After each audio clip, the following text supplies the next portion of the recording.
hari ini atau pada pagi hari ini kita bisa mengikuti acara itu. Puji syukur kepada Allah Subhanahu wa taala karena pada pagi hari ini pula kita bisa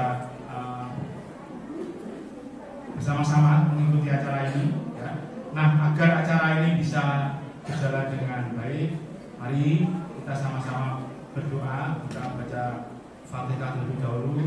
Semoga apa yang kita harapkan pada pagi hari ini bisa tercapai. Al-Fatihah.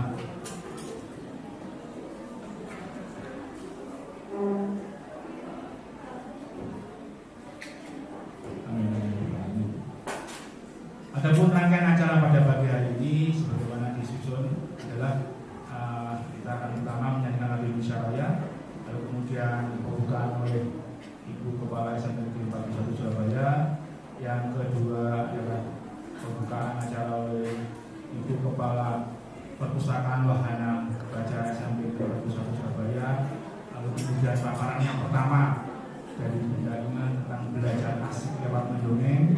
Yang kedua, ini juga menarik. Kita nanti akan melihat beberapa teman kalian yang mempunyai keahlian mendongeng. Ya. Jadi kami sudah punya bibit-bibit itu, barangkali nanti bisa diasah lebih lanjut. Dan yang ketiga tadi saja. Dan terakhir kesimpulan dari itu.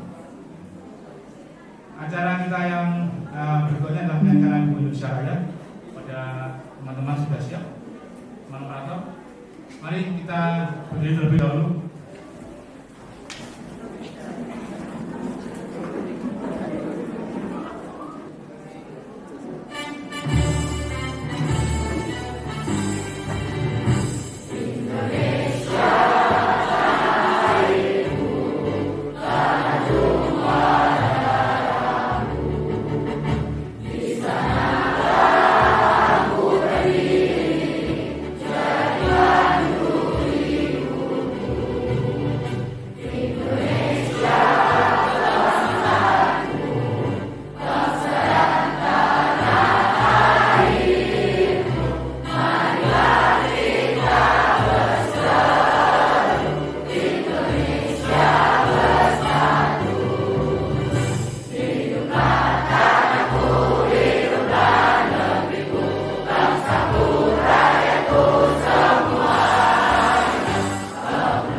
Sejak masa pandemi kemarin. Sebelumnya kegiatan ini menjadi kegiatan yang rutin kita lakukan sebelum pandemi. Alhamdulillah sekarang sudah mulai digiatkan kembali. Puji syukur kehadirat Allah SWT. Semoga juga kalian semua senantiasa dalam keadaan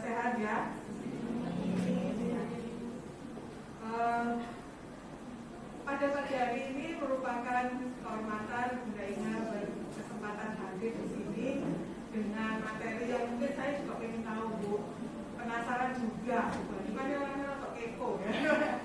Ya, dan memang pengen tahu benar karena Ibu itu merasa literasi itu memang sesuatu yang gampang diucapkan dengan lisan, tapi ternyata pada implementasinya di lapangan sulit, ya sulit karena cenderung anak-anak sekarang itu kurang suka baca. Tapi kalau baca medsos suka, Bu.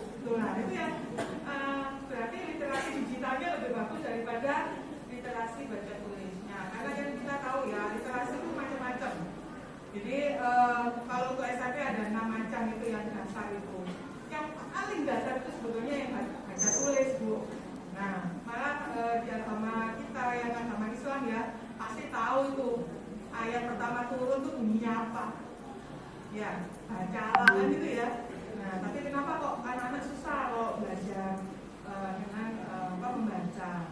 Mungkin dengan kehadiran Bunda Inge hari ini bisa memberikan wawasan baru. Oh, ternyata belajar membaca itu bisa dilakukan dengan berbagai hal, termasuk dengan dongeng ya Bu ya.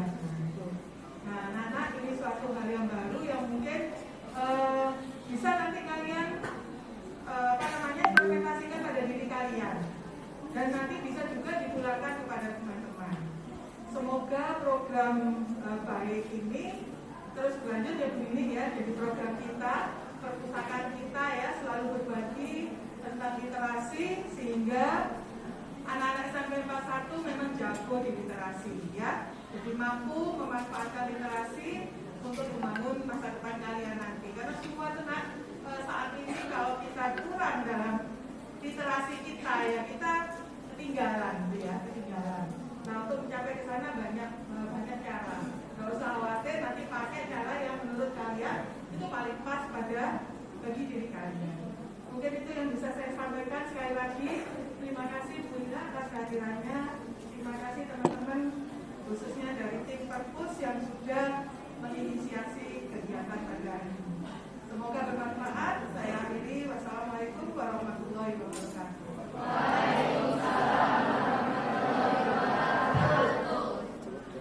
Terima kasih Bu Anjava. Lalu berikutnya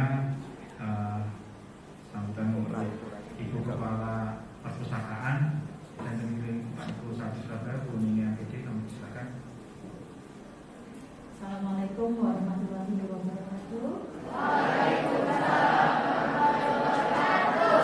Yang terhormat Ibu Kepala Sekolah Ibu Nini Angkede, yang terhormat Ibu narasumber Bu Inga, Sarjana Sosial, dan teman-teman dari tim pengembangan perpustakaan SMP Negeri 41 Surabaya.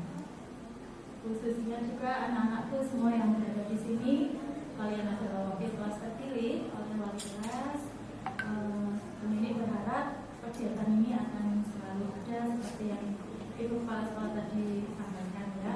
Anak-anak, seminar literasi kali ini adalah pertemuan tatap muka perdana. Seperti yang Pak Yudi tadi sampaikan. Ini perdana, namun kegiatan literasi ini, seminar ini sudah ada sejak 2 tahun yang lalu di saat pandemi melanda negeri kita ya. Pada saat itu namanya adalah webinar karena seminarnya dilakukan di ruang maya dengan menggunakan aplikasi Zoom Meeting bersama mungkin ada ya dari kalian yang pernah mengikuti ya, karena 2 tahun yang lalu kalian juga masih ada di sini. Asik ya, tema kali ini adalah, ayo silakan, tema kali ini adalah iya, mendongeng lebih asik, benar ya?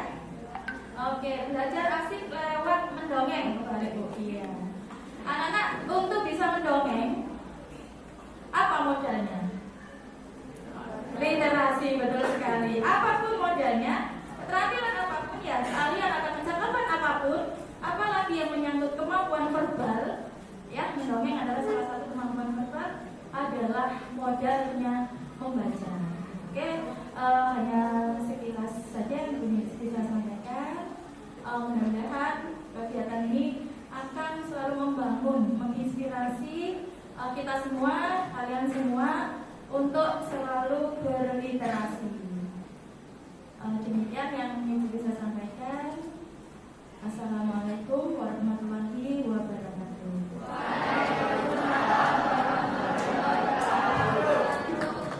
Terima kasih Bu Nini.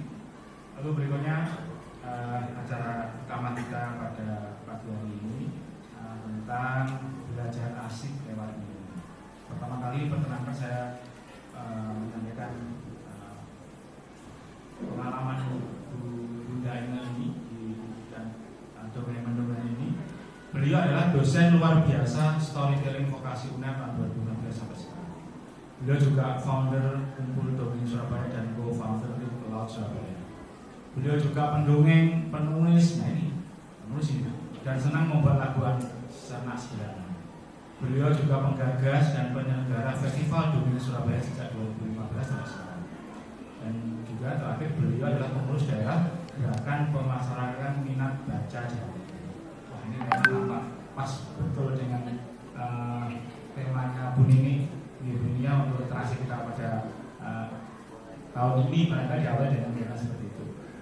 Baik anak-anak, kita siapkan hati kita siapkan pikiran kita fokus dalam waktu kurang lebih 1 jam untuk mendengarkan paparan pada Bunda Ina. Mungkin sebagai pengantar Bunda, jadi saya masih ingat betul Ibu dan Bapak saya itu gak pernah dongeng saya. Yang dongeng itu malah Mbak, itu pun dengan satu cerita yang sama diulang-ulang begitu menjelang saya tidur. Ya. Dan sampai sekarang pun saya masih ingat. Dampaknya luar biasa. Setua ini saya tidak lupa dengan dongeng itu. Nah, saya yakin ketika anak-anak mampu mendongeng, belajar cara mendongeng, tentu ini setua kita ini mereka nggak bakal lupa. Nah, bagaimana caranya, triknya, bagaimana tipsnya, bagaimana kita percayakan. Monggo.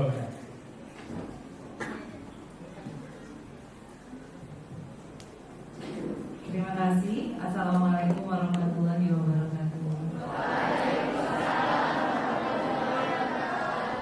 Terima kasih Bu Nipa, Ibu Nini, Bapak belum kenalan namanya. Oh Pak Yudi, sama Kak. Saya panggilnya kakak ya, Kak Putri. Karena dulu Kak Putri itu mahasiswa saya di vokasi UNER Pak. Kalau di perpustakaan kita membiasakan memanggil Kak. Pas kalau gitu. Nah, Oke, selamat pagi semuanya. Kita buat lebih semangat ya. Kalau Bunda bilang selamat pagi, jawabnya pagi, luar biasa. Bisa? Selamat pagi. Luar biasa. Kurang semangat, yang belakang kayaknya belum semangat nih. Udah pada sarapan kan? Oke. Selamat pagi. Luar biasa. Oke, tadi sudah dibahas nama saya Bunda Ina. Nama aslinya Arianisa Fitri, tapi tak kenapa dari kecil saya dipanggil Ina. Jadi akhirnya nempel terus sampai sekarang. Dan kalau diceritain kenapa panggilannya nggak nyambung sama nama aslinya, nanti jadi dongeng sendiri, nanti panjang. Terima kasih, senang banget hari ini bisa ketemu sama calon-calon pegiat literasi dari SMP Negeri 41. Tepuk tangan dulu buat kita semua.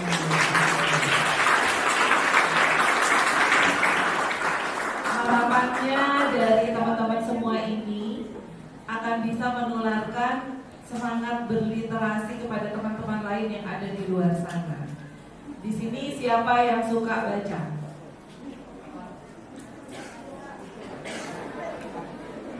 Siapa yang suka mendengarkan cerita?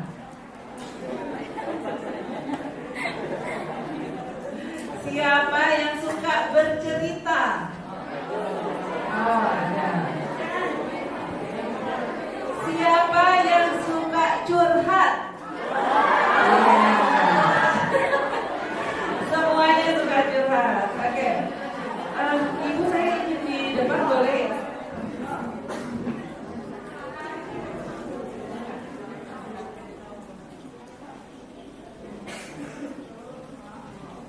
Oke, saya mau izin berdiri ya, biar kelihatan semua yang di belakang. Sekarang semua bisa lihat saya? Oke. Siapa tadi yang suka curhat? Oke, sekarang pertanyaan berikutnya. Yakin nggak kalau kita semua ini bisa mendongeng?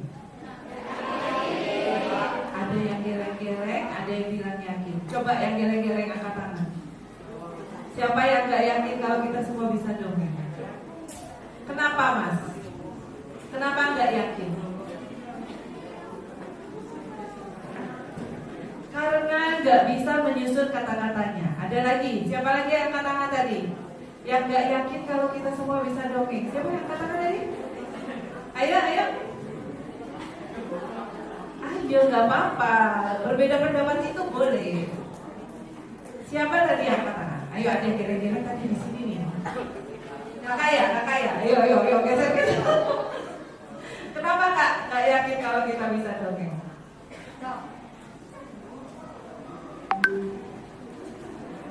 Kenapa nggak yakin? Karena apa? Karena malu? Karena malu. Oke.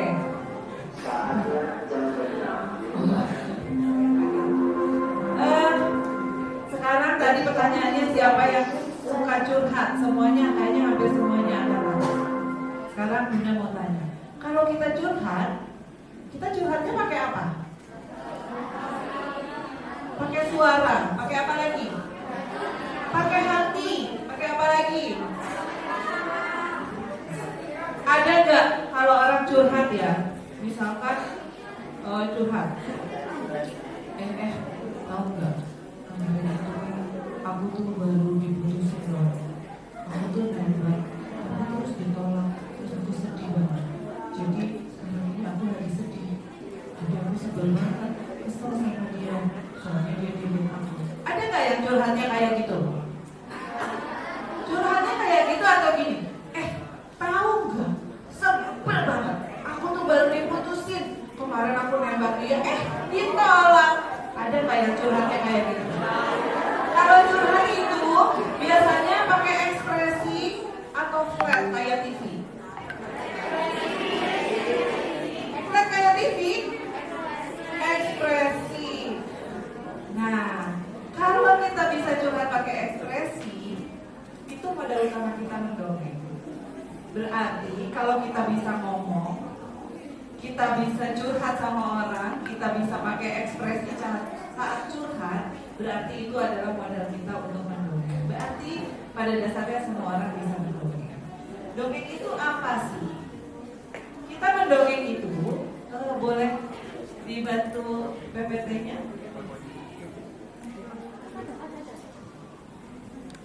Oke. Kenapa sekarang Budenya cerita dulu deh sambil nunggu PPT. Kenapa Budenya itu kok suka sih ngajak-ngajak orang dongeng? Ngapain sih?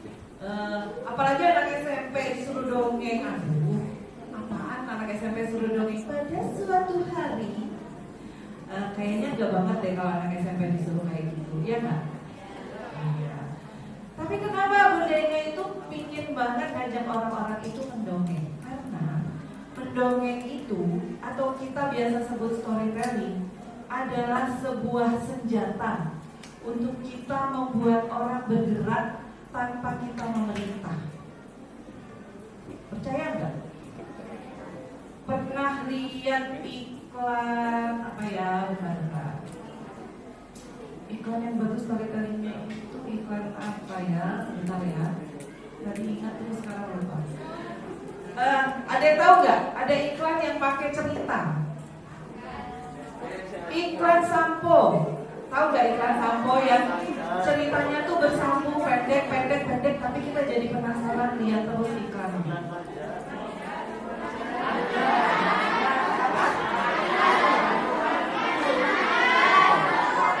Katakan satu orang supaya kedengeran. Ada. Sirup marjan. Nah, lalu sirup marjan ini menggunakan storytelling ketika mengiklankan. Lalu setiap kita menjelang bulan puasa, menjelang beduk, kita ingat gak sama sirup marjan? Buka puasa itu di dalam pikiran kita apa? Sirup marjan. Mendekati puasa kita pasti ingat sirup marjan, ya? Itulah kekuatan storytelling, itulah kekuatan bercerita. Jadi mendongeng itu tidak hanya melulu mendongeng legenda, mendongeng fabel. Mendongeng itu adalah bagaimana kita menyampaikan komunikasi kita dengan cara yang menarik. Itu sudah mendongeng. Oke, nah sekarang kita cerita tentang apa sih mendongeng yang menyenangkan itu? Boleh? Oh, sebelumnya next.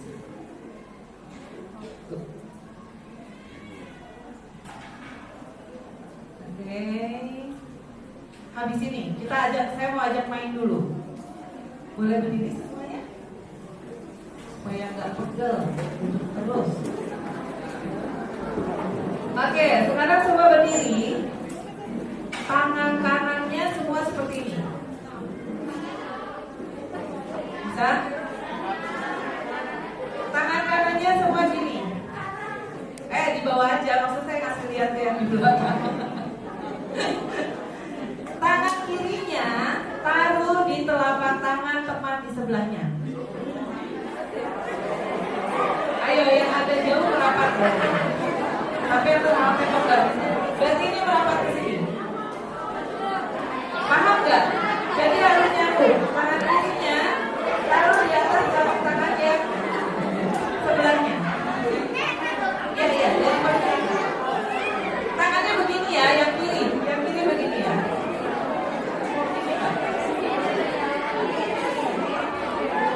Ya, oke. Sudah, saya boleh memperbaiki. Cek juga semuanya. Oke, siap. Silent. Permainannya begini. Nanti saya akan bercerita. Yang di belakang nanti gak dengar nih. Bisa keep quiet dulu. Oke? Ini permainannya. Saya akan bercerita. Di dalam cerita saya ada satu kata yang kalau saya sebutkan, teman-teman harus menangkap telunjuk tangan temannya. Dan yang di sebelahnya harus berusaha supaya nggak tertangkap. Paham nggak? Kalau saya bilang harimau, yang sebelah, yang tangannya terbuka harus menangkap tangan temannya. Tangan temannya harus naik, nggak boleh ketangkap. Paham? Paham? Katanya apa? Harimau. Tes ya. Kita tes dulu. 1, 2, 3. Harimau.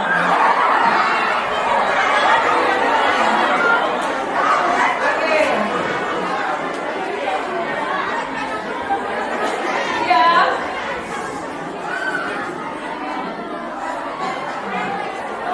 Konsentrasi. Karena kata-kata ini akan tersebut di dalam cerita.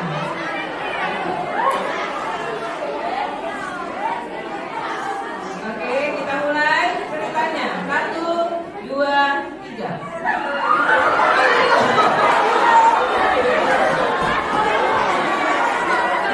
Belum, ceritanya belum dimulai. Oke, kita mulai ceritanya. Setiap hari Minggu, Harry pergi ke gunung di sebelah desanya. Dia pergi untuk beristirahat dan membuka tenda, dan dia camping di sana sehari atau 2 malam. Ketika dia sedang camping, dia berjalan-jalan di pinggir hutan lindung. Dia berjalan. Dari kejauhan, dia melihat ada hari sepupunya.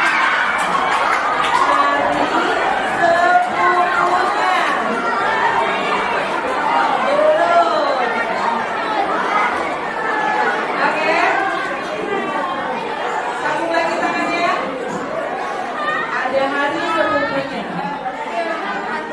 Harry segera menyapa Hari. Hari, kamu ngapain tadi di sini? Oh, iya Harry. Aku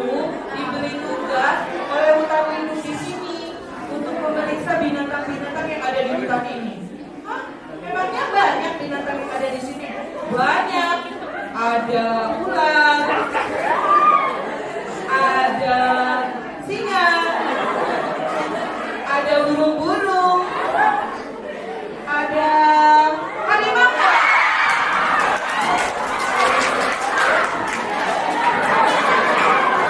Oke, balik lagi. Tidak ada.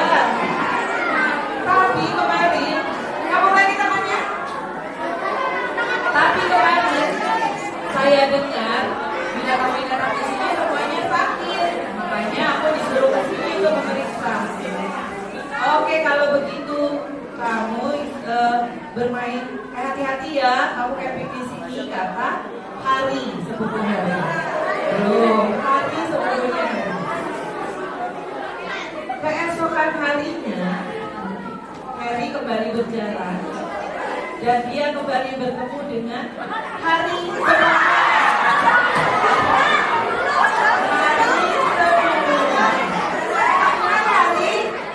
Apa kabar? Bagaimana pekerjaanmu?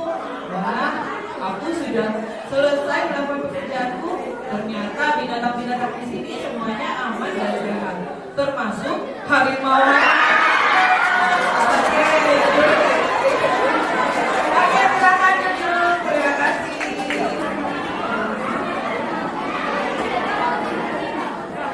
Sudah bisa berbagi?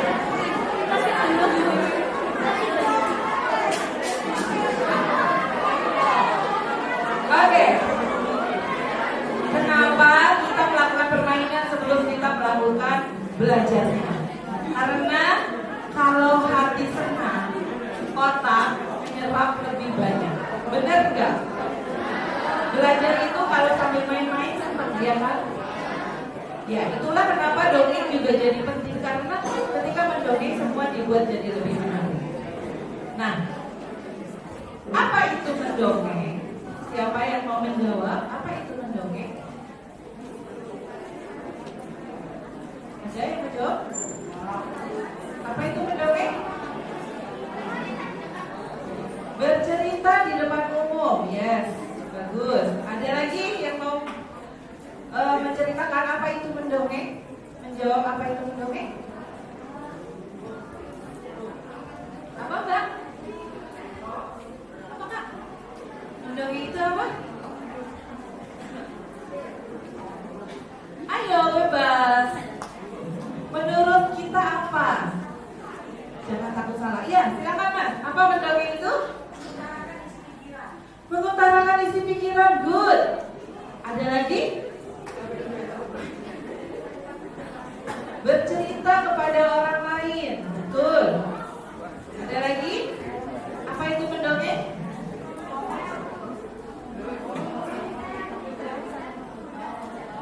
Apa? Cerita yang tidak benar-benar terjadi. Betul, itu termasuk mendongeng. Ada lagi? Bercerita dengan ekspresi. Wah, pintar-pintar semua. Ada lagi yang pendapat lain? Oke. Mendongeng itu adalah, betul tadi, ada orangnya kan? Selalu ada orang lain yang kita ceritakan. Berarti mendongeng itu unsurnya ada 3. 1, orang yang bercerita. 2, ceritanya. 3, orang yang diceritain. Ya kan? Nah, mau itu di depan orang lain, mau itu cuma berduaan aja, mau itu di depan kelas seperti ini, itu namanya tetap mendongeng. Dan mendongeng itu prosesnya, orang yang berbicara seperti saya ini lagi mendongeng nih, saya lagi dongengin teman-teman. Ini namanya, saya ini adalah seorang komunikator, orang yang menyampaikan pesan. Dalam setiap cerita itu ada pesannya enggak? Ada hal yang ingin disampaikan enggak dalam dongeng?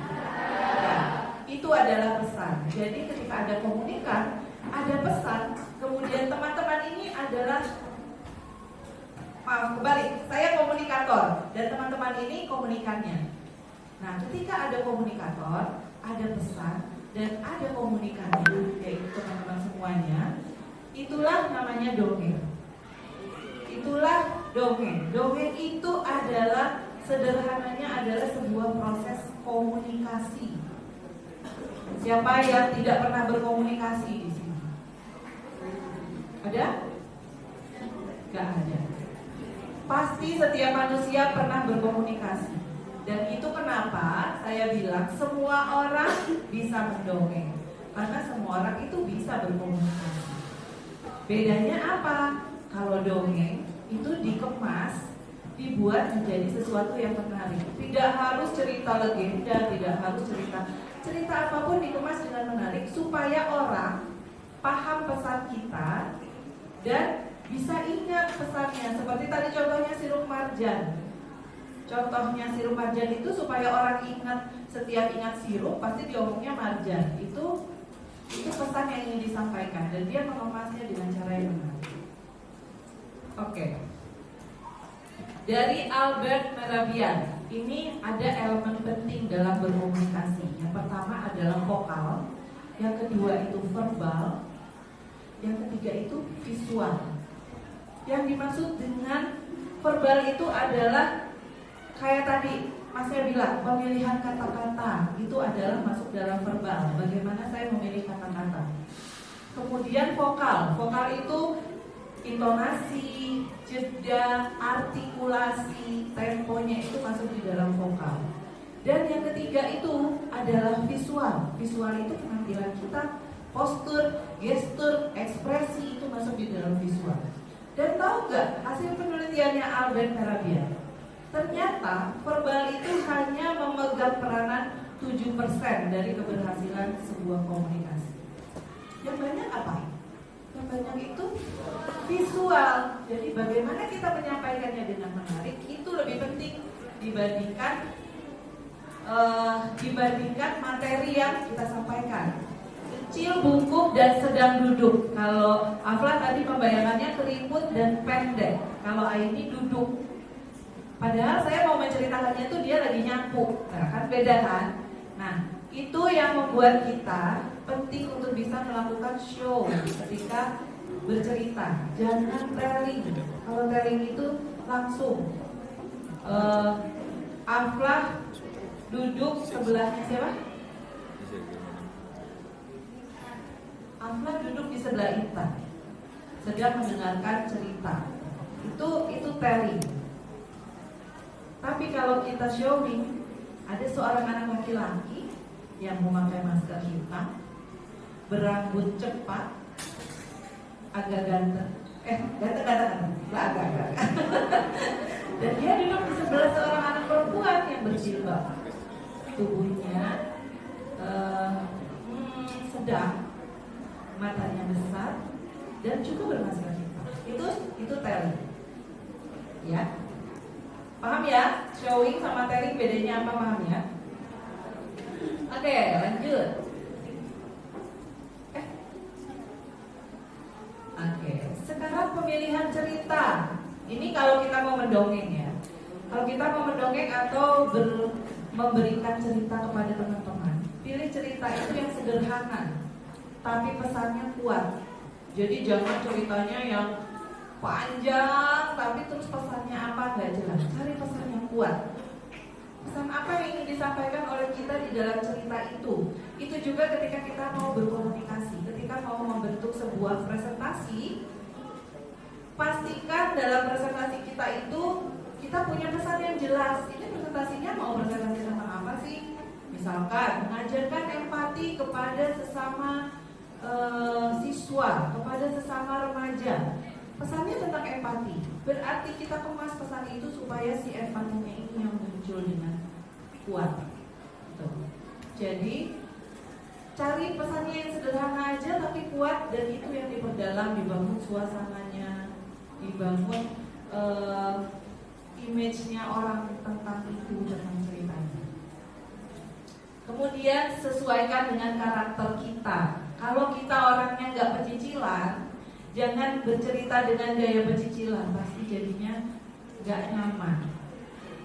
Saya punya teman-teman pendongeng banyak. Ada yang bapak-bapak, ada satu orang pendongeng yang saya sangat idolakan, namanya Kak Ucon dari Ponorogo. Kak Ucon ini kalau mendongeng, ya Allah, ekspresinya full, gerakannya full seperti pantomim. Terus kalau kalau bergerak itu semangatnya sampai wah keringatnya sampai gimana gitu. Saya senang melihat Kak Ujang mendongeng, tapi ketika saya mendongeng seperti Kak Ujang saya nggak menikmati, karena itu nggak saya.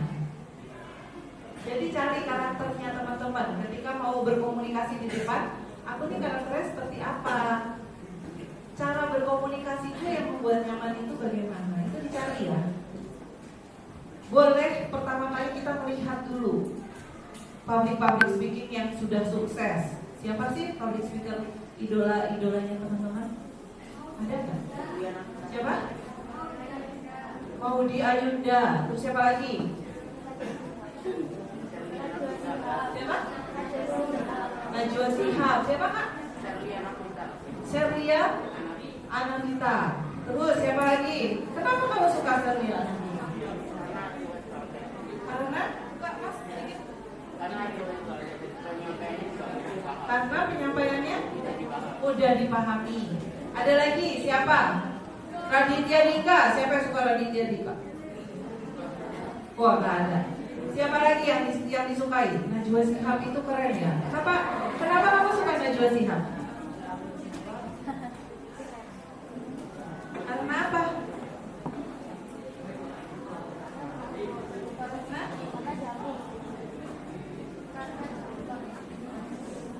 Karena jago public speaking. Iya, tapi kan banyak yang jago public speaking. Kenapa Najwa Shihab? Karena apa? Karena cantik? Karena pintar? Ya. Jadi cari ya. Public speaker tuh banyak. Kita cari kalau nonton YouTube tuh jangan cuma nonton aja, tapi juga dipelajari. Bagaimana cara dia berbicara, bagaimana gesturnya ketika menyampaikan pesan, bagaimana kok dia membuat kita tertarik ngeklik terus YouTube-nya dia. Itu dipelajari. Kemudian setelah dipelajari, dicoba kita bisa nggak kayak dia nih kalau bicara.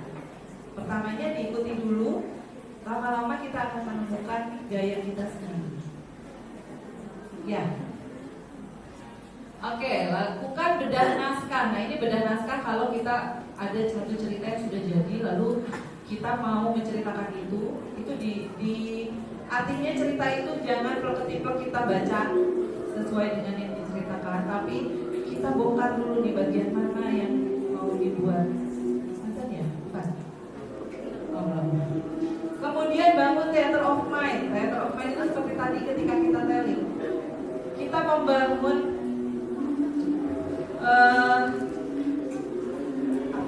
bayangan imajinasi. Pada suatu siang saya berjalan-jalan pulang dari sekolah. Waktu di rumah ternyata di kulkas itu ada buah nanas. Wah, nanasnya seger banget. Rasanya sudah langsung pingin makan aja. Lalu saya keluarkan tuh nanasnya dari kulkas. Saya potong 1, 2, 3. Airnya mengalir. Segar banget rasanya.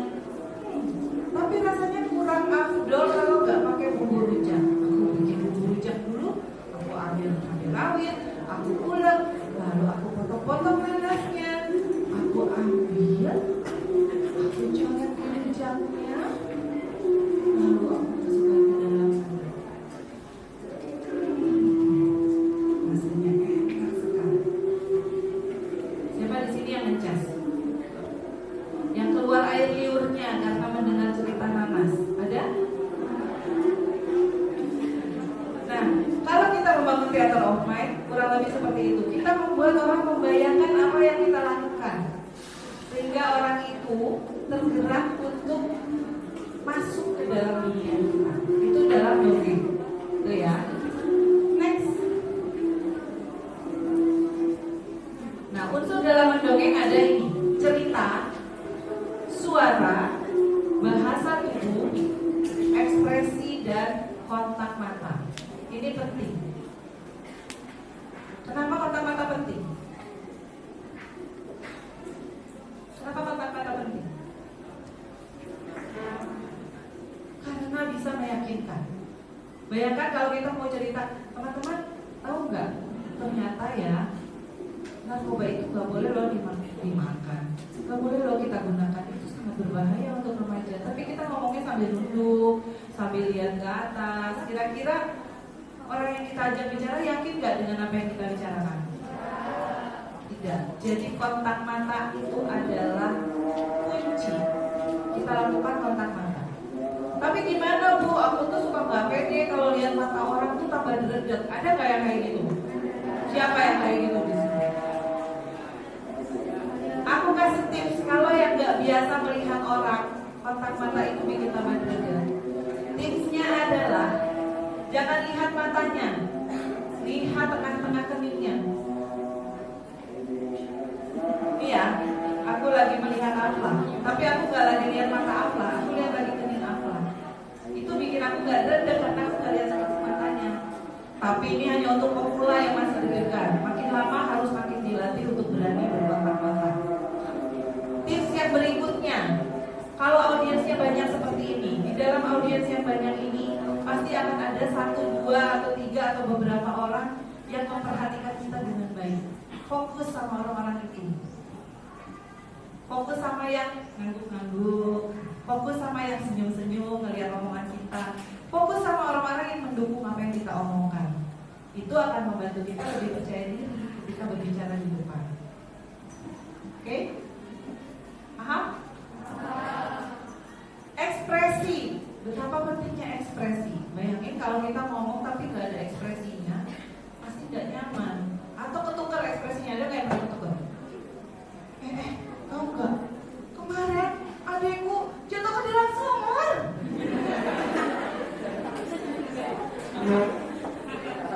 Nggak bisa kayak gitu. Atau kebalikannya. Tahu nggak? Kemarin itu aku pulang-pulangnya dapat 100. Nggak bisa ketukar. Ekspresi itu nggak mungkin ketukar. Selama kita menguasai apa yang mau kita ceritakan, kita hafal kata-katanya, kita tahu rasanya, ekspresinya nggak akan tertukar. Pasti ekspresi kita akan keluar dengan alami. Asal apa tadi? Kita confidence saja, kita berani ke bawah yang kita omongkan itu adalah hal yang baik dan kita sudah mempersiapkannya dengan baik. Suara, di dalam suara itu ada intonasi, ada jeda, ada tempo. Kalau intonasi itu adalah irama. Pernah nggak dengar orang baca? Aku contohkan aja ya.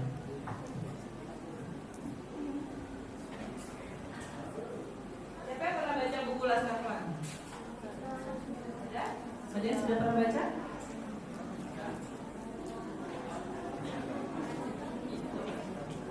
Ini ya, saya mencontohkan, saya membaca tanpa intonasi, tanpa jeda, tanpa tempo. Laskar Pelangi dan orang-orang sawah, Papilio Brume, kupu-kupu tropis yang menawan berwarna hitam bergaris biru hijau itu mengunjungi pucuk Filisio. Kehadiran mereka semakin cantik karena kehadiran kupu-kupu kuning berbintik metalik yang disebut biru laut hijau. Pernah dengar Mbak Google ngomong nggak? Nah, seperti itulah orang yang membaca tanpa intonasi, tanpa jeda, tanpa tempo. Enak gak dengernya? Gak enak ya? Tapi memang terngiang-ngiang jadinya ya. Jadi kalau kita baca pakai intonasi, intonasi itu adalah irama ketika membaca. Laskar Pelangi dan orang-orang sawah, Papilio Brume, kupu-kupu tropis yang menawan berwarna hitam bergaris biru hijau itu mengunjungi pucuk Filisio. Kehadiran mereka semakin cantik karena kehadiran kupu-kupu kuning berbintik metalik yang disebut pure clouded yellow. Mereka dan lidah atap sirap coklat yang rambut menyajikan komposisi warna kontras di atas sekolah Muhammadiyah. Itu intonasi. Kalau tempo adalah cepat lambatnya ketika kita membaca. Untuk apa? Untuk memberikan penekanan pada hal-hal yang penting. Hanya para ahli yang dapat membedakan pure clouded yellow dengan danube clouded yellow. Berturut-turut nama latin mereka adalah Coleus rosea, Coleus mirmaton. Di mata awan kecantikan mereka sama. Di mata awan kecantikan mereka sama, absolut dan hanya dapat dibayangkan melalui keindahan namanya. Keduanya adalah si kuning berawat yang memesona laksana dan muda-mudi yang melintasi Eropa. Sejuk, elegan, dan misterius. Itu tempo. Kalau jeda, itu adalah perhentian. Ada yang hentinya lama, ada yang hentinya sedang, ada yang hentinya sebentar. Kalau hentinya sebentar tuh kayak koma, kayak tadi misalkan di bagian. Berbeda dengan tabiat unggas yang cenderung agresif dan eksibisionis, makhluk-makhluk bisu berumur pendek ini bahkan tak tahu kalau dirinya cantik. Meskipun jumlahnya ratusan, tapi kepas sayapnya senyap dan mulut mungil indahnya diam dalam kerupawan yang melebihi taman lotus. Itu membaca dengan jeda dan tempo.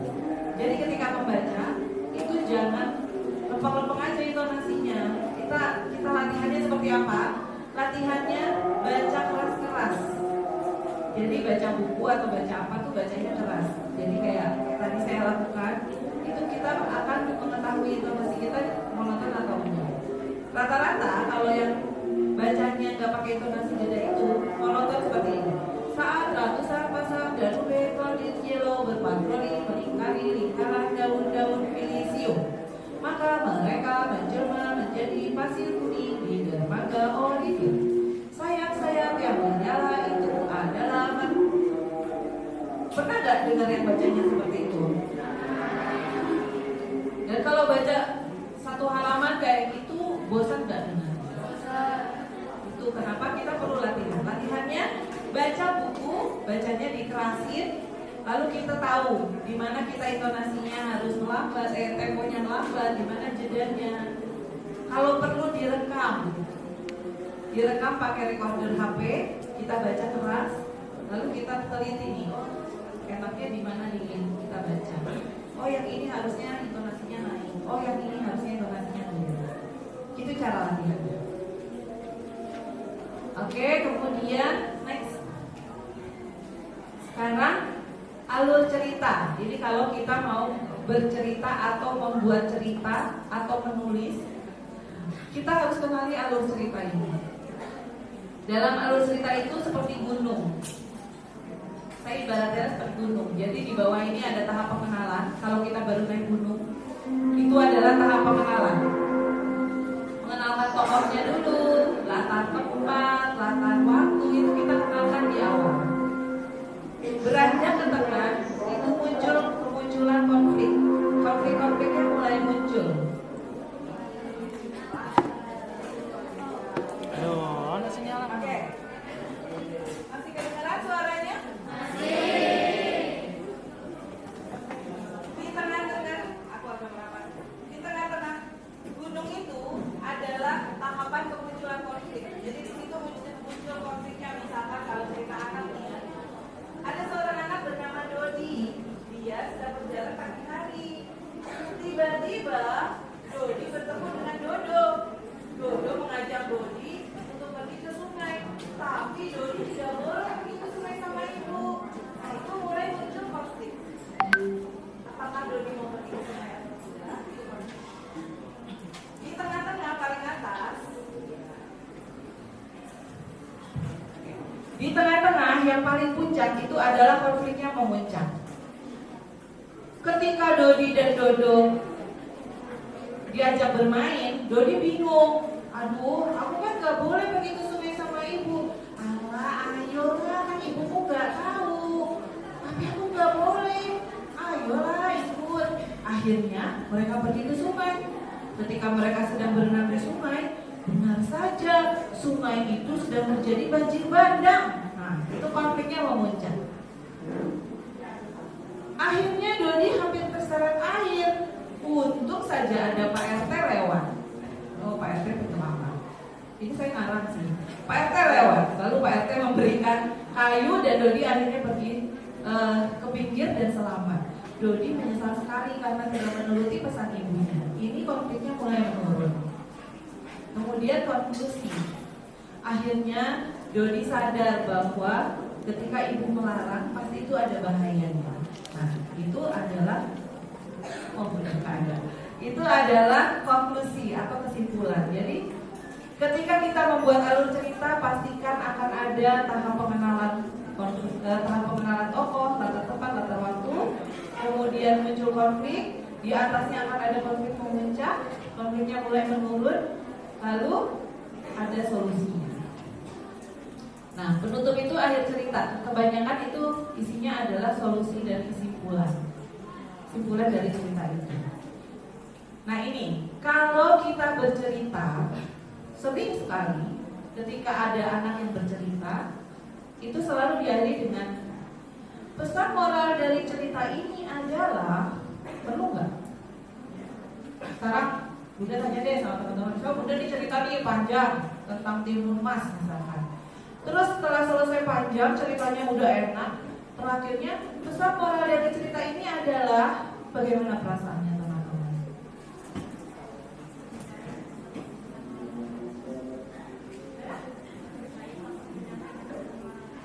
Lebih baik langsung menyampaikan pesan moralnya aja.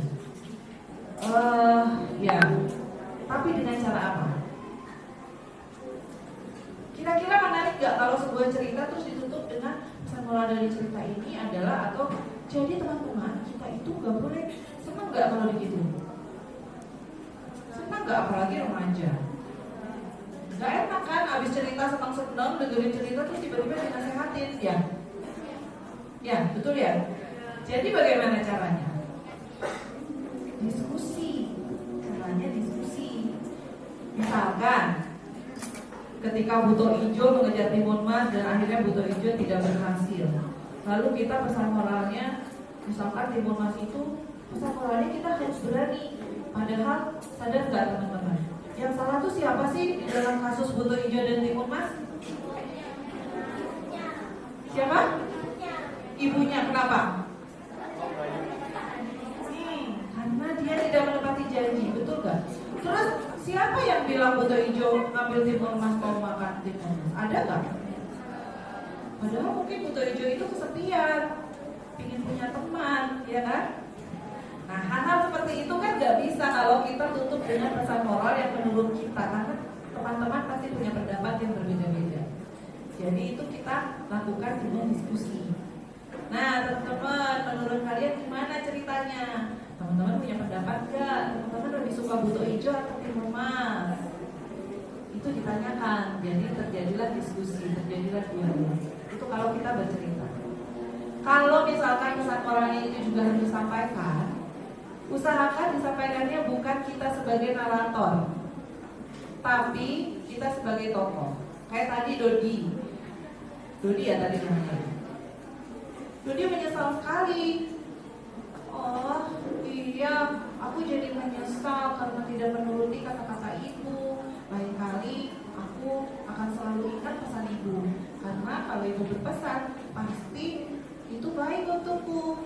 Itu Dodi yang mengatakan, bukan kita yang mengatakan. Nah teman-teman, jadi kalau kita dipesanin sama ibu harus diingat ya, pasti lebih gak enak ya. Jadi kemas di dalam cerita, pesan-pesan apapun kemasnya dalam cerita, bukan dalam bentuk nasihat. Itu juga berlaku untuk ketika kita public speaking, presentasi, itu dikemas di dalam cerita. Pasti teman-teman akan lebih mau memperhatikan.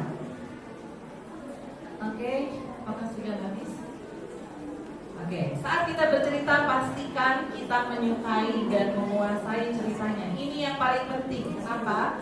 Karena ketika kita menguasai ceritanya, maka ekspresi, gestur itu akan keluar secara alamiah. Ya. Sekarang kayaknya habis ya. Saya ada tantangan. Saya punya buku dongeng.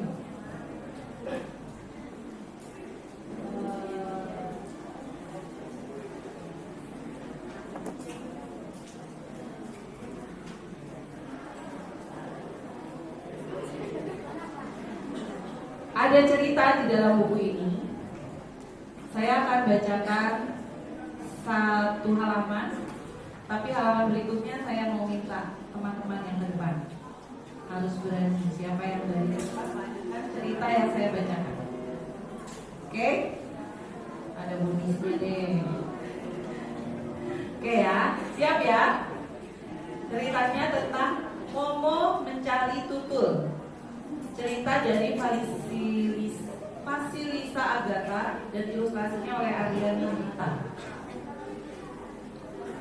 Di seluruh hutan hanya ada satu macan yang seperti Momo. Semua macan memiliki tutul atau garis di tubuhnya, kecuali Momo. Ia macan berwarna putih tanpa setitik garis pun di tubuhnya. Momo seperti kucing berselimut salju. Momo bosan ditertawakan teman-temannya. Momo aneh, tidak punya tutul atau garis. Momo ketumpahan cat juga putih. Jauh-jauh dari Momo, atau kamu akan kehilangan tutulmu. Aku ingin terlihat seperti macan lain, Momo berkata sedih pada ibunya. Ibu dan ayah bahkan memiliki garis dan tutul. Tapi kenapa aku berbeda sendiri? Tidak ada yang salah denganmu, Momo. Di luar, kamu berwarna putih dan tanpa tutul. Tapi di dalam dirimu, kamu sama hebatnya di macan lain.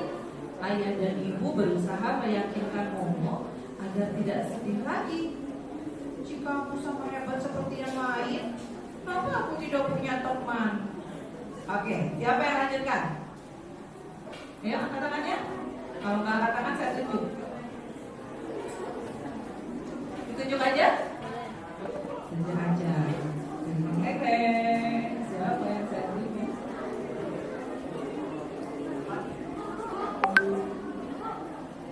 Oh, oke, ada yang tunjuk tangan. Silakan.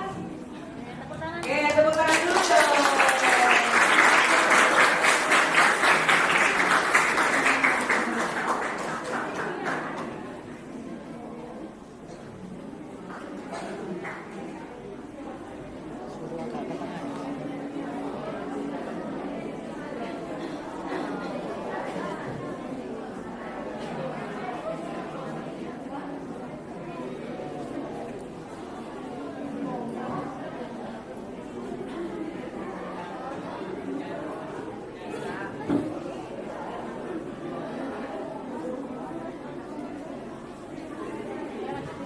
Momo sudah mencoba banyak cara agar menjadi macan tutul atau garis.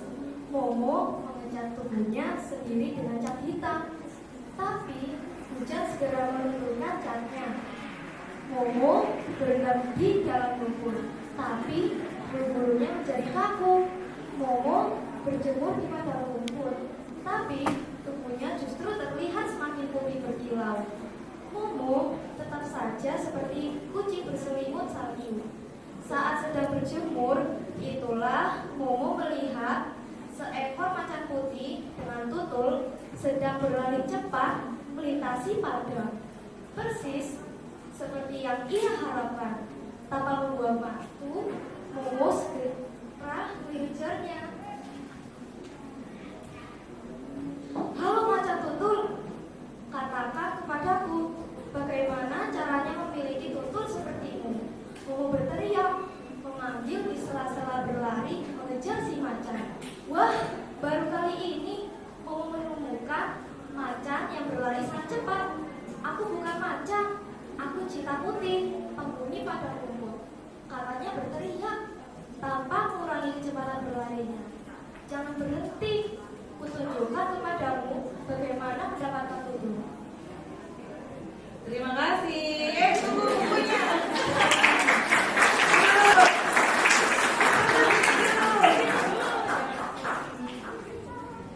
Siapa namanya? Erina dari kelas 7A. Gimana tadi bacanya? Enak? Enak. Senang. Teman-teman ada pendapat dengan cara membacanya Erina? Bagus? Bagus. Oke, Erina, aku punya hadiah. Boleh dipilih. Ada coklat anti stres, ada coklat tahan baper, ada coklat rasa sayang. Kamu mau yang mana?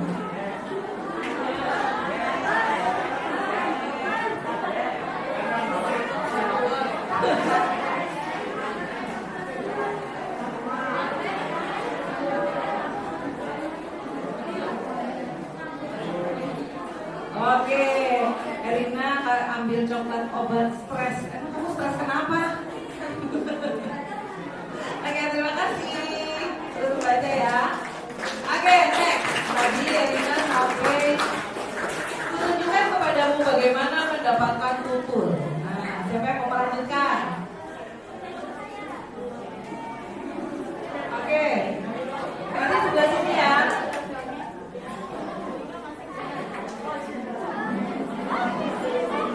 Oh ya.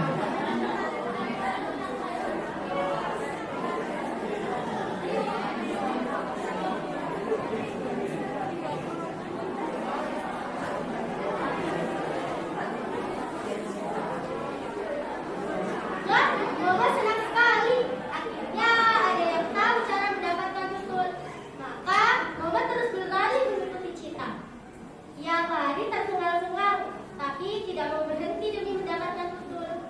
Ini adalah lari terpanjang dan tercepat yang pernah dia lakukan Mumu. Mereka berdua berlari melintasi padang rumput hingga akhirnya berhenti di tepian laut biru. Aku tidak bisa memberimu tutul, tapi cermin ajaib di puncak gunung bisa mewujudkan apa yang kamu inginkan. Sudah kuantarkan kamu ke tepi laut. Sekarang berenang dan seberangi laut biru di gunung. Cita menunjuk ke arah gunung biru. Momo merasa gentar, ia tak pernah menyeberangi laut. Kamu sudah berlari bersamaku melintasi padang rumput. Kaki-kakimu juga lebih kuat daripada kulitnya. Cita menguatkanmu. Jika kamu begitu ingin mencari tutul, pergilah ke gunung biru. Jika tidak, kembalilah ke rumahmu. Momo tidak ingin kembali ke rumah. Momo ingin mencari tutul. Tanpa menunda lagi, Momo segera menceburkan diri ke laut yang dingin dan mulai berenang ke arah gunung biru. Kaki-kakinya memang terasa lebih kuat, napasnya menjadi lebih panjang. Namun, ia merasa sendiri hingga ia menemukan ikan berwarna putih dengan garis-garis di tengah laut. Persis seperti yang dia inginkan. Oke, namanya siapa? Isya dari kelas 7B. Isya, gimana perasaannya ketika membacakan?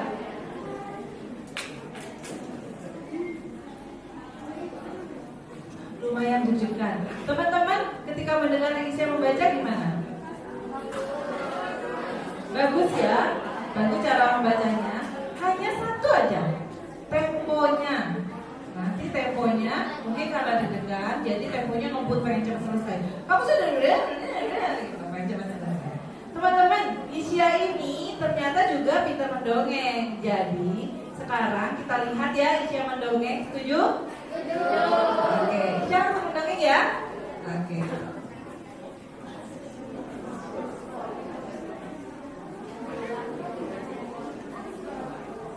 Jika salah harus dihukum, berlaku untuk semuanya.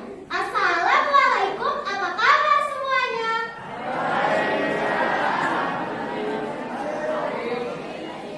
Perkenalkan, nama saya Syawatul Rafita Putri dari kelas 7B SMP 41 Surabaya. Hari ini saya akan mendongeng Putri di Mariwadani. Dengarin ya.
Tapi saya tidak berani mengambilnya.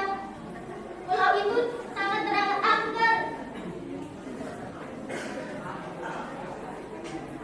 Sudahlah, pergi. Dengan rahmatnya, anak muda pun pergi ke sana. Sesampainya di sana, ia bertemu dengan seekor buaya yang sangat besar. Tapi anak muda bisa mengalahkan buaya itu. Dan karena telah dikalahkan, buaya itu mengantarkan anak muda ke kelapa gading yang telah dia cari. Sesampainya di sana, ia mendengar suara perempuan yang sangat indah. Barang siapa yang bisa mengambil kelapa gading akan menjadi suamiku. Siapa kamu? Aku Putri Niwegen, orang yang menjaga Dangkok. Akhirnya anak muda pun pergi ke istana dan membawa kelapa gading dan Putri Niwegen. Dengan restu ibundanya, anak muda menikahi Putri Niwegen dan hidup bahagia selamanya.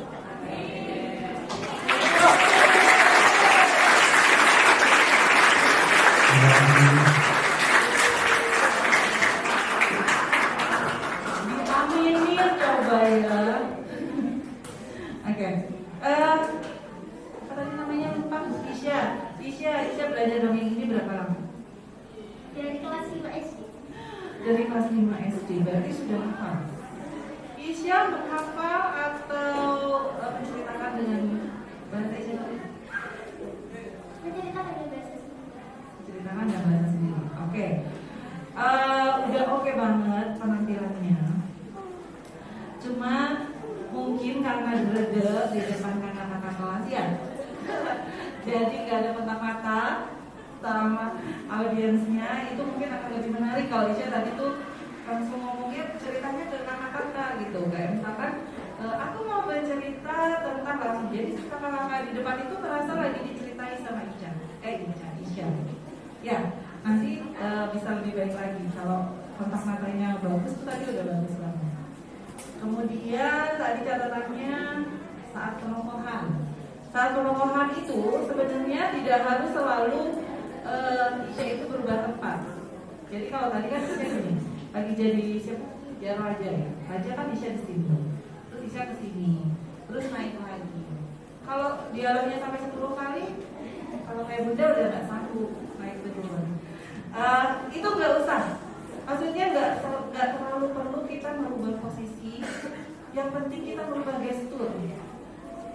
Kapan Isya menjadi raja? Gestur raja tuh kayak apa? Bayangin dulu. Raja tuh kayak apa sih? Maka rajanya besar, berwibawa. Ketika jadi siapa tadi yang di sini? Nah, amat muda. Nah, ketika jadi amat muda itu gesturnya seperti apa? Jadi tinggal ampun yang mulia itu gak usah duduk, tapi cukup gini aja, bergeser sedikit, terus badannya diturunkan, terus dikecilin, bahunya itu sudah menjadi tokoh yang lain. Ampun yang mulia, kayak gitu. Jadi gak capek naik turun ya. Jadi cukup gini. Kalau raja itu kan biasa lebih tinggi, jadi lihatnya ke bawah. Nah kalau ada kuningnya, begininya terus lihatnya ada. Itu udah cukup ya. Tapi udah oke banget, tepuk tangan dong buat Isya.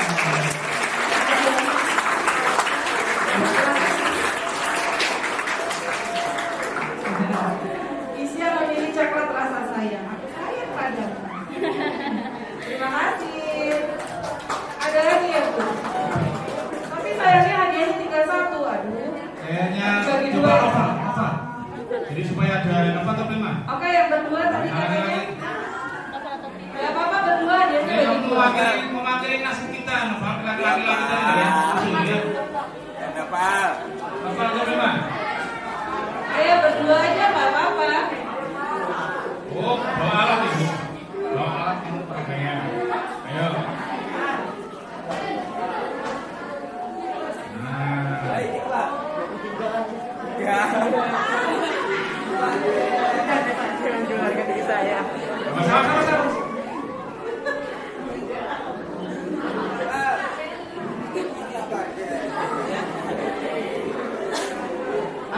Assalamualaikum warahmatullahi wabarakatuh. Selamat siang teman-teman semuanya. Apa kabar? Perkenalkan, nama saya Nova Askara Bani, saya dari kelas 9F. Di sini saya tidak sendiri, saya bersama teman saya. Dia bernama Arel. Kenalin, namaku Kiko. Tadi siapa namanya? Yang sebelah sini udah kenal belum? Ini namanya siapa? Oke, sekarang Novel mau tanya nih, Kiko, kira-kira hari ini kita mau bawain dongeng apa ya? Gimana kalau kita bawain dongeng tentang kerajaan? Oke, gimana teman-teman, setuju nggak kalau misalnya bawain dongeng tentang kerajaan? Yang sebelah sini setuju nggak? Ada kayak sudah tahu dongeng tentang kerajaan? Mas yang di depan bisa tahu namanya siapa? Pernah tahu nggak kerajaan yang ada di Indonesia? Oke, kerajaan Majapahit. Tapi hari ini Novel dan Kiko tidak akan membawakan cerita dari dongeng kerajaan Majapahit. Kita akan membawakan cerita dari kerajaan Prambanan. Dongeng ini sudah pasti dikenal oleh teman-teman semuanya. Ada sudah tahu nih cerita apa? Oke, benar banget. Hari ini Novel dan Kiko akan membawakan cerita dengan judulnya apa sih Kiko? Roro Jonggrang. Oke, jadi kita mau bawain cerita tentang Roro Jonggrang. Didengerin ya teman-teman semuanya. Alkisah pada suatu hari terdapat sebuah kerajaan yang amat makmur di Pulau Jawa. Kerajaan itu bernama Kerajaan Prambanan. Kerajaan Prambanan dipimpin oleh seorang raja yang memiliki postur badan besar. Raja ini berasal dari keturunan raksasa. Raja tersebut bernama Prabu Baka. Tetapi Prabu Baka memiliki seorang putri yang amat cantik. Putri tersebut bernama Roro Jonggrang. Nah, putri dari Prabu Baka bernama Roro Jonggrang. Tetapi di kerajaan lain terdapat satu kerajaan, yaitu Kerajaan Pengging. Kerajaan Pengging dipimpin oleh Prabu Pengging. Prabu Pengging memiliki seorang putra yang amat sakti madraguna. Putra dari Prabu Pengging bernama Bandung Bondowoso. Kesaktian dari Bandung Bondowoso ini yaitu ia tidak memiliki pasukan hanya dari kalangan manusia, tetapi juga dari bangsa jin. Sehingga pasukan Bandung Bondowoso ini banyak sekali teman-teman. Nah, di sini nih Kiko ceritanya bakal dimulai.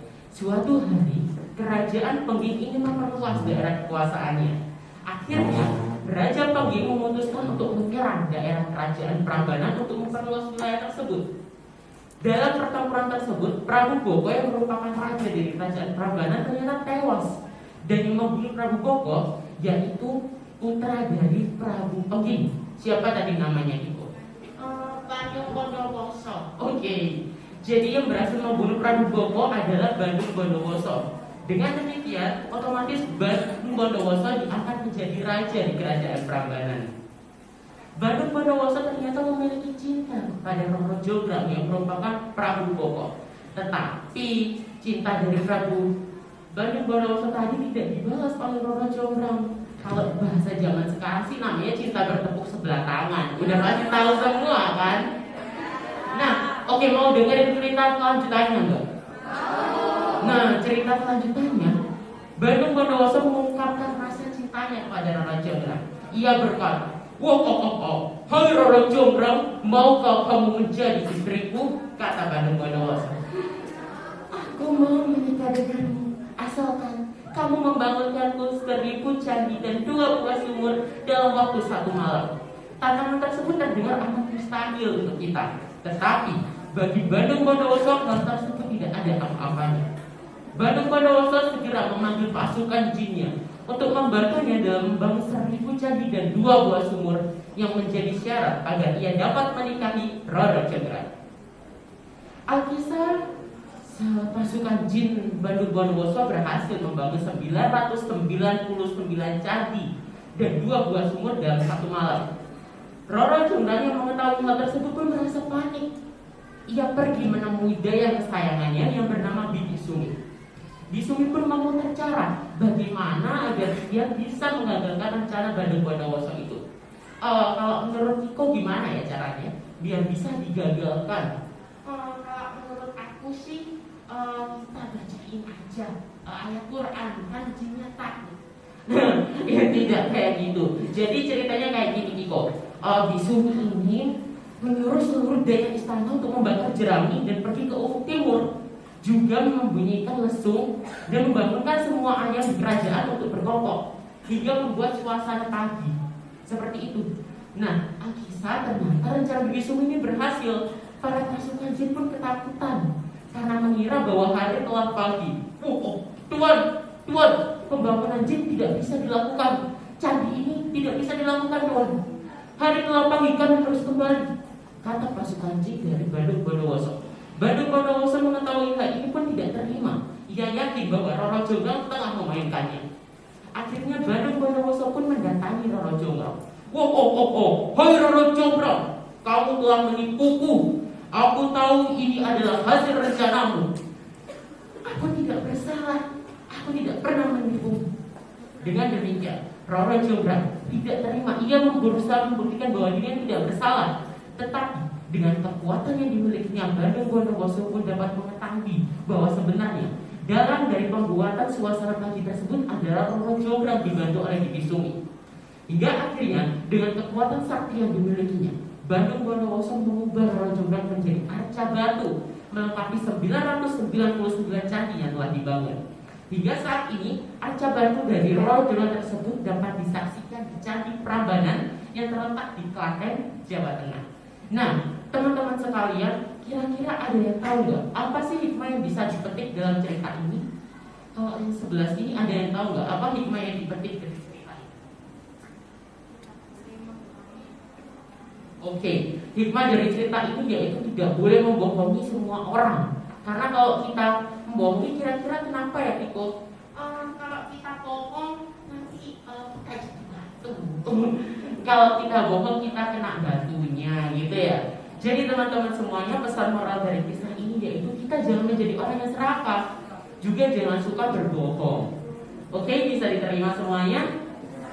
Oke, demikian yang dapat saya sampaikan. Sekian dari Novel dan juga Kiko. Salam sejahtera semuanya. Terima kasih. Wassalamualaikum warahmatullahi wabarakatuh.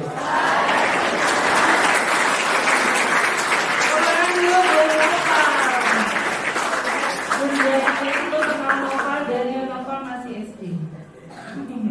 Novel, Bunda mau tanya dulu. Novel kan dongeng nih dari SD sampai sekarang. Apa sih yang Novel rasakan manfaatnya Novel belajar dongeng dari kecil sampai sekarang? Apa manfaatnya? Jadi banyak belajar tentang public speaking aja, karena kan udah terbiasa buat lihat semua orang gitu. Terbiasa juga kalau dongeng harus diajarkan di kontak. Jadi waktu public speaking nggak terlalu susah. Oke. Teman-teman bisa lihat nggak bagaimana tadi Novel? Kiko jangan dipegang. Bagaimana Novel tadi menyampaikan dongengnya?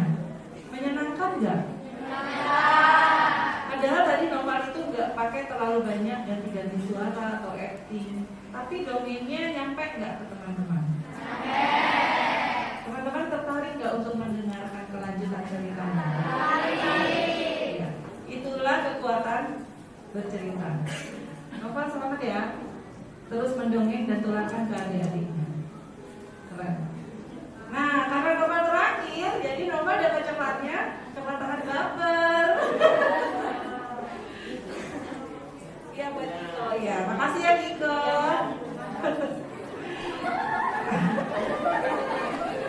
Oke, tepuk tangan lagi untuk Novel.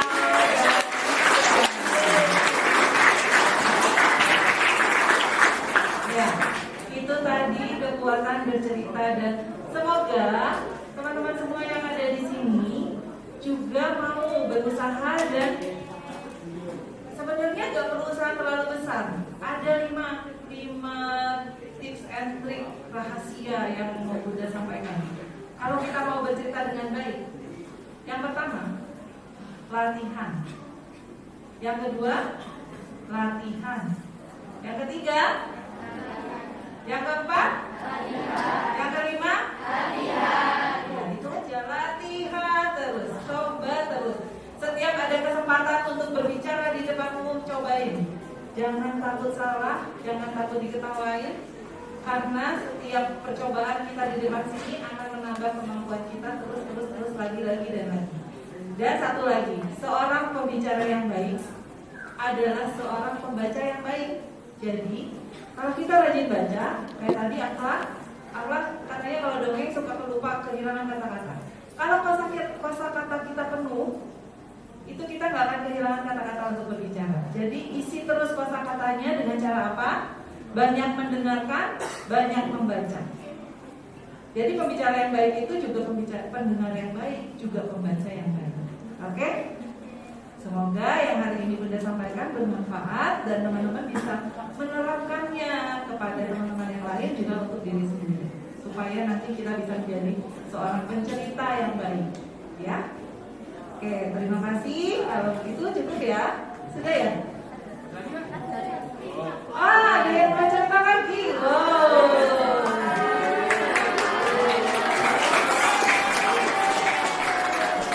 Tapi kalau yang ini coklatnya udah habis, berarti bagi 2 sama Noval ya. Assalamualaikum warahmatullahi wabarakatuh. Selamat siang semuanya. Bagaimana kabarnya? Kalau tadi kan bahas topik kerajaan dulu ya, bosan bahas sejarah. Di PS ada sejarah, di Mapolama ada sejarah. Nah kali ini aku mau bahas yang ada hewan-hewannya.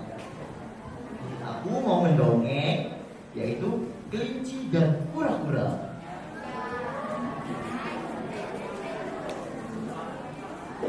Pada suatu pagi, di hutan yang amat lebat, terdapatlah sosok kura-kura yang sedang berjalan-jalan santai mengelilingi hutan. Pagi, senang dimati. Setelah beberapa saat, datanglah seekor kelinci. Dia berkata kepada kura-kura, "Wahai kura-kura, mengapa engkau sangat lambat dalam berjalan?" Kura-kura pun menjawab, "Aku ini sudah berlari, kamu mengejek aku." Kelinci pun kata, "Aku tidak mengejekmu, tapi jalan memang lambat, tidak cepat kayak aku. Aku bisa berlari lebih cepat dari kamu." Kura-kura pun berkata, "Oh kamu gitu sih? Aku ini sedang berlari loh. Kamu mengejek aku seperti itu ya. Oke, aku tantang kamu dalam mengadakan pertunjukan lomba dan disaksikan oleh seluruh penghuni hutan. Gimana? Sanggup?" Kalau kawan kamu sih ya biasa. Oke, aku sanggup. Oke, setelah matahari terbit, kita mengadakan lomba lari dan siapa yang sampai duluan, dia yang akan menang. Dalam hati si kelinci dia berkata, "Aku sudah pasti menang. Kecepatanku lebih cepat daripada kura-kura." Terus kelinci berkata, "Oke, aku terima." Habis matahari. Keesokan harinya, lomba pun diadakan. Seluruh penghuni hutan, termasuk singa serta raja hutan, menghadiri perlombaan tersebut.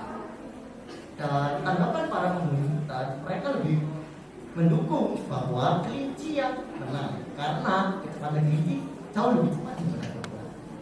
Tapi di sisi lain, kura-kura juga tidak menyerah. Dia terus berlatih sehingga mampu menandingi. Perlombaan pun dimulai.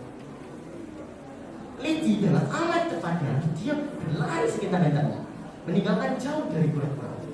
Kura-kura tetap berjalan dengan kemampuan yang dia mau, walaupun kemampuan yang sangat lemah. Setelah di tengah perjalanan, kelinci pun merasa bahwa dirinya unggul jauh dari kura-kura. Dia meremehkan kura-kura dan menganggap kura-kura bisa musuhnya. Jadi dia memutuskan untuk berhenti sejenak dan beristirahat sambil membawa pisang.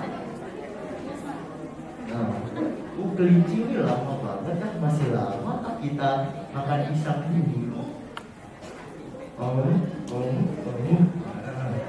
Setelah itu dia pun tertidur akibat kekenyangan memakan pisang.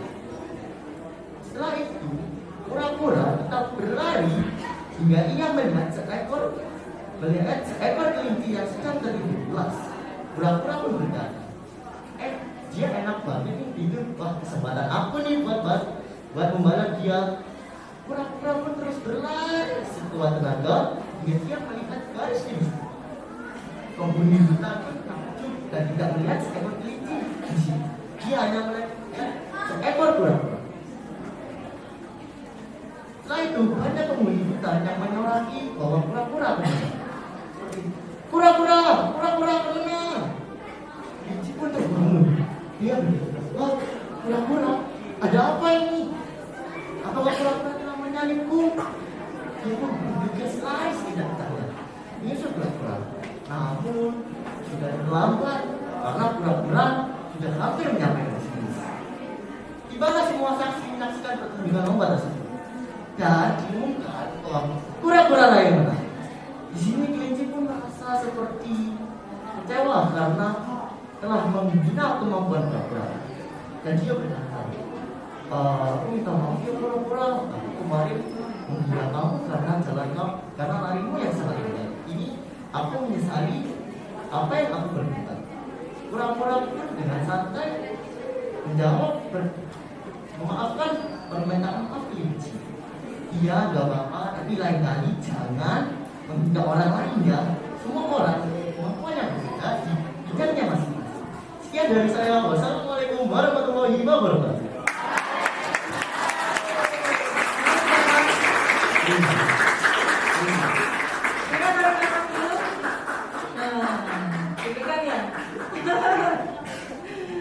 Prima itu udah oke banget, cuman karena deg-degan jadi ceritanya ngebut banget. Tapi keren. Cuma ini satu, gestur. Betapa pentingnya gestur. Tadi kan tokohnya kura-kura sama kelinci. Kira-kira kalau kelinci itu kayak gimana ya? Terus apa? Kelinci itu kan yang menghina kura-kura. Jadi ketika dia menghina kura-kura, posturnya orang sombong itu gimana? Ya gimana? Gesturnya orang yang lagi menyombongkan gitu. Ya, kalau kura-kura itu kan lambat. Nah, gesturnya kira-kira gimana? Ya. Ya, itu yang perlu diperhatikan ketika kita bercerita. Kenali tokohnya. Jadi tokohnya tuh karakternya gimana, detail kan ya. Kura-kura itu kelola, sabar, gitu kan ya, tekun. Kalau kelinci itu pengennya buru-buru tapi sombong. Nah, gesturnya orang sombong itu gimana, itu diperhatikan. Banyak di YouTube kalau mau belajar tentang bagaimana kita mengolah tubuh dengan kalau mau bercerita. Yang penting kuasai ceritanya, kuasai tokohnya. Oke? Makasih Prima. Supaya pura-puranya nggak baper, minta tempat tahan baper sama Nopal. Makasih. Oke, tepuk tangan lagi dong buat Prima, Nopal, sama kita. Ya, kayaknya Prima terakhir ya. Begitu ya teman-teman. Semoga teman-teman semua bisa terinspirasi hari ini untuk satu yang harus diingat bahwa mendongeng itu tidak selalu harus untuk tampil menceritakan Roro Jonggrang, menceritakan fabel, tidak harus selalu seperti itu. Ketika teman-teman melakukan presentasi, public speaking itu adalah bagian dari storytelling. Bagaimana teman-teman mengemas pesan-pesan untuk disampaikan dengan lebih menarik. Nanti dari kelas ini kalau ada tugas presentasi, teman-teman harus sudah bisa eye contact, harus bisa gestur, harus bisa mengatur intonasi, harus bisa berekspresi supaya penampilannya lebih menarik. Oke? Iya? Kalau begitu, Bunda akhiri hari ini. Senang sekali bisa bertemu. Mohon maaf kalau ada yang salah-salah. Nanti kalau ketemu lagi, tolong sudah disapa karena semua pakai masker, jadi nggak tahu juga wajahnya yang asli kayak gimana. Oke, semoga semuanya tetap sehat, salam literasi. Assalamualaikum warahmatullahi wabarakatuh.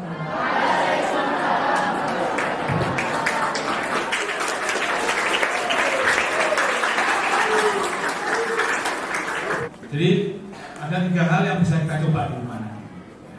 Jadi dari pembicaraan sekian lama tadi kita rumuskan menjadi 3. 1, bahwa setiap orang adalah penceramah, setiap orang adalah pendongeng. Jadi tidak ada alasan bagi saya siapapun untuk tidak mendongeng. Ya. Kemudian yang kedua, isi otak kalian dengan kosakata melalui banyak membaca. Ya. Sehingga ketika ada sesuatu yang terlupakan, otak kita punya tabungan bacaan yang lain. Ya. Dan yang ketiga, ini yang paling gampang ini. Ada 5 ya 3, tipnya latihan. Nah, jadi 3 ini bisa kamu coba deh. Begitu anak-anak, Bu Nini, Bunda Inga, terima kasih sekali telah hadir di acara seminar literasi kita pada hari Rabu ini. Semoga apa yang kita terima pada pagi hari dan siang ini bisa memberikan manfaat yang sebesar-besarnya. Terima kasih. Barangkali ada yang salah dari kami selaku pengantar acara. Saya Pak Yudi, mohon maaf yang sebesar-besarnya. Assalamualaikum warahmatullahi wabarakatuh.